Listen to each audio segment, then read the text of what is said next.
আবহাওয়া অনুকূলে থাকা সিলেটের বয়নঘাটে ভুট্টার আশানুরূপ উৎপাদন হয়েছে। স্বল্প খরচে লাভ বেশি হয় অন্যান্য ফসলের চেয়ে ভুট্টা চাষে আগ্রহী হয়ে উঠেছে অনেকেই। ভুট্টার গাছ ও গবাদি পশুর খাদ্য হিসেবে ব্যবহার করা যায়। ভুট্টার বাজারে দর ভালো থাকায় খুশি তারা।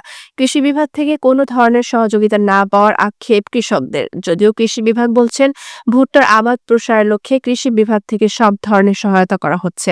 হ্যাঁ, ঘুরে দিছেন? বুঝি নাই। সিলেটের গোয়াইনঘাট উপজেলার ১১ নং মধ্য জাফলং ইউনিয়নের রাধানগর সংলগ্ন বাউরভাগ, ছোটখেল, বাংলা বাজার, বড় বন্দর হাওর সহ বিভিন্ন এলাকার অনাবাদি জমিতে ভুট্টা চাষে ভাগ্য বদলে গেছে স্থানীয় কৃষকদের। আবহাওয়া অনুকূলে থাকায় এবার ভুট্টার বাম্পার ফলন হয়েছে। কম খরচে ধান ও অন্যান্য ফসলের চেয়ে লাভ বেশি হয় ভুট্টা চাষে ঝুঁকছে এই অঞ্চলের কৃষকরা। স্বল্প খরচে লাভ বেশি হয় অন্যান্য ফসলের চেয়ে ভুট্টা চাষে আগ্রহী হয়ে উঠেছে অনেকেই। ভুট্টার গাছ ও গবাদি পশুর খাদ্য হিসেবে ব্যবহার করা হয়। বাজারে এর দর ভালো থাকায় খুশি তারা। কৃষি বিভাগ থেকে কোনো ধরনের সহযোগিতা না পাওয়ার আক্ষেপ তাদের। স্থানীয় কৃষকরা জানান ফলন ভালো হয় এবছর প্রতি বিঘা জমি থেকে ৪০ মণ ভুট্টা ঘরে তুলতে পারবে তারা।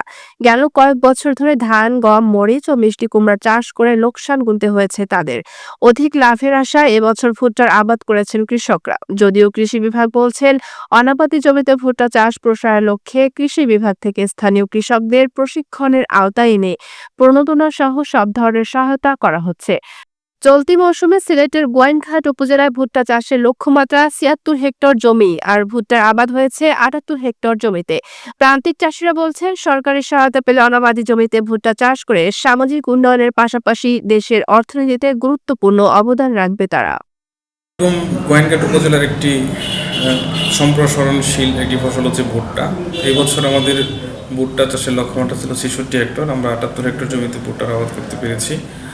সরকারের পক্ষ থেকে রবি মৌসুমে আমরা ৪০ জন কৃষককে ভুট্টা বীজ এবং সারের প্রণোদনা প্রদান করেছি এবং বিভিন্ন প্রকল্পের আওতায় আমরা বেশ কিছু প্রদর্শনী স্থাপন করেছি।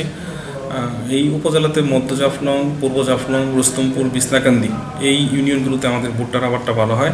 তো গত বছর আমরা সরেজমিনে মাঠে যেটি দেখেছি, এখানে প্রতি বিঘা জমিতে প্রায় ৪০ থেকে ৪২ মণ ভুট্টা আমরা সংগ্রহ করতে পারি। আর যেহেতু পানির একটি সমস্যা রয়েছে রবি মৌসুমে, সেহেতু পানি সাশ্রয়ী ফসল হিসেবে ভুট্টা চাষটাকে আমরা এই উপজেলাতে সম্প্রসারণ করার চেষ্টা করছি।